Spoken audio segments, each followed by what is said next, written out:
Dua, permohonan yang diajukan oleh pemohon 1 dan pemohon 2 itu tidak terbukti di persidangan ini. Yang lalu-lalu kami sudah jelaskan di mana kegagalan mereka untuk membuktikan apa yang mereka narasikan di dalam posita, di dalam keseluruhan permohonan, tidak mendukung apa yang dikemukakan di dalam petitum, yang seperti kita ketahui petitumnya adalah memohon kepada Mahkamah Konstitusi untuk menyatakan pasangan calon nomor 2, yaitu Pak Prabowo dan Pak Gibran, didiskualifikasi dan diadakan pemungutan suara ulang tanpa keikutsertaan keduanya. Dan yang satu mohon supaya didiskualifikasi hanya Pak Gibran dan diadakan pemungutan suara ulang Pak Prabowo berdampingan dengan pasangan calon wakil presiden yang baru. Itu tidak dapat dibuktikan dalam persidangan ini. Begitu juga pelanggaran sistematik, terstruktur, masif juga tidak terbukti dalam persidangan ini. Hari ini jelas sekali Menteri Keuangan, dua Menko dan Menteri Sosial mengungkapkan bahwa tidak ada penyalahgunaan bansos seperti yang selama ini dikemukakan dan didalilkan oleh kedua pemohon di dalam persidangan. Ibu Risma yang hadir pada hari ini tegas-tegas mengatakan tidak ada bantuan yang bersifat langsung. Semua adalah bantuan dalam bentuk transfer melalui bank, baik disampaikan melalui elektronis melalui bank maupun dikirimkan melalui kantor pos yang ada di daerah-daerah. Tidak ada sama sekali dalam bentuk barang, dalam bentuk beras, dalam bentuk lain-lain itu tidak ada sama sekali. Jadi apa yang selama ini didalilkan penyalahgunaan bansos itu dibantah oleh Ibu Risma sendiri dalam persidangan ini. Begitu juga mengenai peningkatan berlipat ganda jumlah bansos juga tidak terbukti dalam persidangan ini dan dibantah oleh Menteri Keuangan, Menko Perekonomian maupun juga dibantah oleh Menteri Sosial.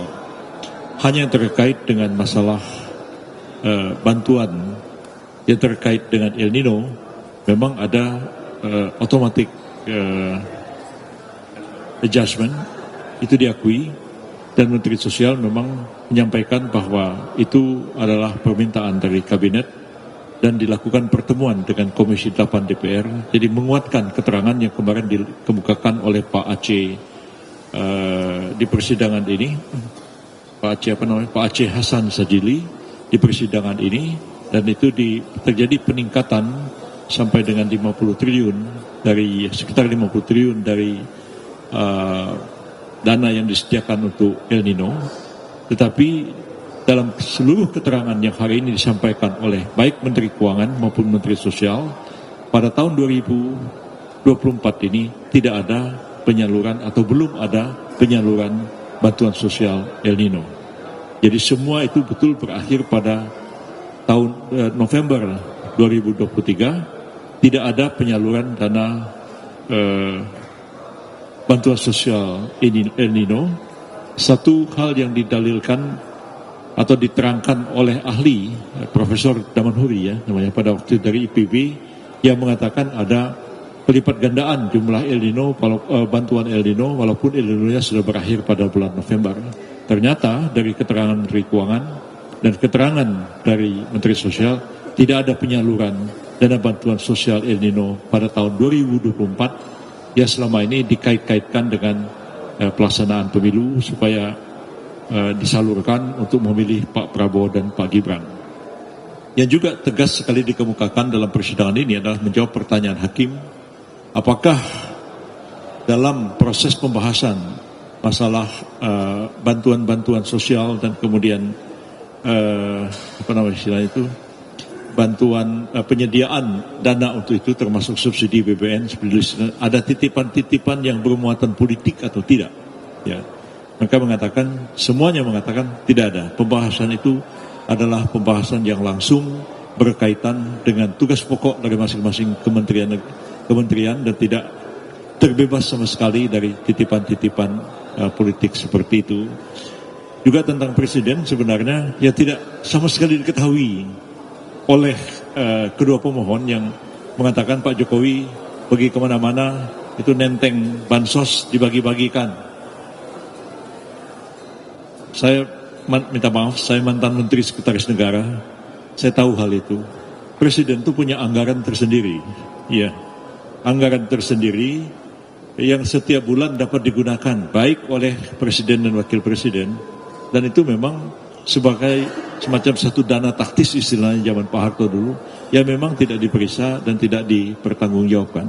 Jumlahnya ada berapa hanya dipertanggungjawabkan secara global saja, dan itu Seknek biasanya juga dalam laporan ditanya oleh BPK, tapi hanya sifatnya umum saja. Jadi dana itu yang dipakai itu adalah dana yang ada pada Presiden sendiri, sama sekali bukan bansos. Ya, dana operasional, dana, ya kalau zaman Pak Harto dulu namanya dana taktis Presiden. Sekarang mungkin taktis sudah nggak dipakai lagi istilah itu. Jadi saya paham mengenai soal itu, dan pengalaman saya 3 kali jadi menteri di kabinet, ya membahas itu profesional aja. Saya misalnya membahas anggaran makan narapidana, ya, membahas anggaran makan rumah tahanan. Apa nanti kalau sedekat pemilu, oh ini supaya ini tahanan atau napi ini supaya milih partai A atau B, itu nggak pernah kita berpikir masalah itu. Ya kita bicara politik, kerja profesional aja. Jadi lebih banyak rumors, lebih banyak dugaan-dugaan yang diungkapkan dalam permohonan, tapi sama sekali gagal untuk dibuktikan, dan seluruhnya dibantah oleh pihak yang punya otoritas untuk melakukan itu. Kesimpulan saya adalah bahwa walaupun sidang ini belum berakhir, nanti tanggal 16 sore tidak ada sidang lagi, tapi kami menyerahkan kesimpulan, dan insya Allah keputusan akan dibacakan pada tanggal 22 April yang akan datang, dan tidak satupun apa yang didalilkan itu terbukti dalam persidangan, dan keyakinan kami bulat semua, sekira semuanya ini, bahwa majelis hakim akan menolak kedua permohonan yang diajukan oleh pemohon dalam sidangan ini. Demikian keterangan saya, Pak Oto, silakan. Teman-teman wartawan, jadi seperti yang disampaikan tadi, bahwa inilah sidang terakhir mengenai soal bukti-bukti dan sebagainya. Kita tinggal tunggu putusan, tapi di antara putusan kami diperkenalkan untuk masukkan kesimpulan pada tanggal 16 April jam 4 sore. Setelah itu tinggal kita menunggu putusan. Kehadiran 4 menteri tadi ditambah 1 DKPP telah membuktikan bahwa memang dalil dari pemohon itu sungguh-sungguh tidak terbukti. Kenapa? Dalil mereka pertama mengatakan DKPP itu tidak independen. Tadi sudah ditanyakan kepada semua ketua DKPP, mereka mengatakan tidak pernah ada soal itu. Bahkan tidak pernah ada laporan tentang independensi daripada penyelenggara dari mereka tentang itu. Jadi dari penyelenggara pemilu tidak ada laporan kepada DKPP.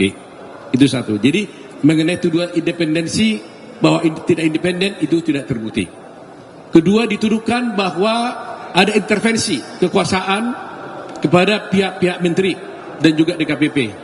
Itu tadi jelas sudah dibantah dan sudah dijelaskan tidak ada sama sekali intervensi dari pihak manapun, baik kepada Ibu Risma, Ibu Sri Mulyani, baik juga kepada Pak Erlangga maupun kepada Muhajir, itu sama sekali tidak terbukti. Sudah jelas ya. 2. Ketiga, tuduhan kepada Bapak Jokowi, Presiden Republik Indonesia, yang cawe-cawe dan kemudian juga yang turun ke lapangan untuk membagikan bansos juga sudah terbantahkan tadi, dijelaskan oleh 2 Menko dan 2 Menteri. Penjelasannya begini, Pak Jokowi memang bukan hanya tahun ini aja, dari dulu juga itulah ciri khas kerjanya karena dia suka kerja, dan beliau ingin memastikan bahwa semua program kerja dan keputusan sudah diambil, kebijakan sudah dibuat, itu harus terdeliver istilahnya, ya, bahwa itu sudah betul-betul sampai terlaksana oleh para bawahan-bawahannya. Oleh karena itu secara simbolik Pak Presiden turun ke daerah-daerah bersama timnya, dan secara simbolik saja mengumpulkan hanya beberapa orang saja untuk memastikan bahwa memang program ini berjalan dengan baik. Jadi ini yang dilakukannya, dan ini jumlahnya hanya beberapa titik. Sehingga para menteri menjelaskan tadi, mana mungkin hanya dengan satu pertemuan mungkin paling banyak 1.000 orang yang hadir, dan mungkin hanya beberapa titik di beberapa daerah, paling banyak dia bilang 800.000 orang. Apa mungkin bertemu dengan 800.000 orang, lantas dengan demikian terpengaruhlah seluruh Indonesia yang jumlahnya 100, yang jumlah pemilihnya hampir 150 atau 190 juta pemilih. Jadi itu tidak masuk akal. Jadi dibantah tegas oleh 2 Menko dan 2 Menteri. Jadi dalil itu sudah terpatahkan semuanya. Nah, kalau soal bansos tadi Pak Rizal sudah jelaskan bahwa itu sudah jelas. Saya akan ulangi lagi. Soal PJ juga sudah terpatahkan. Jadi berarti tuduhan yang mereka lakukan ya sudah jelas-jelas sudah tidak terbukti. Ketika yang terakhir yang dari DKPP juga menjelaskan mengenai perkara yang di DKPP yang memberikan sanksi kode etik, sanksi etik kepada Ketua KPU. Tegas tadi Ketua DKPP mengatakan kami hanya memberikan sanksi etik kepada Ketua KPU dan anggota-anggotanya, tetapi kami tidak punya kewenangan dan tidak pernah membatalkan pencalonan Gibran sebagai calon wakil presiden. Nah ini, jadi supaya clear kita ya. Jadi putusan etik itu tidak ada kaitannya dengan pencalonan Gibran sebagai wakil presiden. Dari itu semua saya kira seperti saya katakan kemarin, bahwa kalau dihadirkan para menteri ini justru akan memperkuat ke posisi kami 02 dan akan melemahkan posisi mereka, dan itu telah terbukti hari ini. Justru keempat menteri itu ditambah 1 DKPP telah bisa menjelaskan dalil-dalil bahwa dalil mereka itu adalah tidak benar dan tidak terbukti. Saya kira itu cukup jelas. Jadi jangan sampai ada lagi anggapan bahwa presiden cawe-cawe, ya, presiden intervensi dan sebagainya. Itu hanya narasi-narasi dan itu hanya asumsi-asumsi. Presiden Republik Indonesia tidak pernah intervensi dan tidak pernah melakukan hal-hal yang melanggar hukum. Itu penjelasan kami. Ada yang lain? Saya hanya ingin tambahkan beberapa hal. Setelah kita bersidang dari tanggal 26 April sampai dengan hari ini,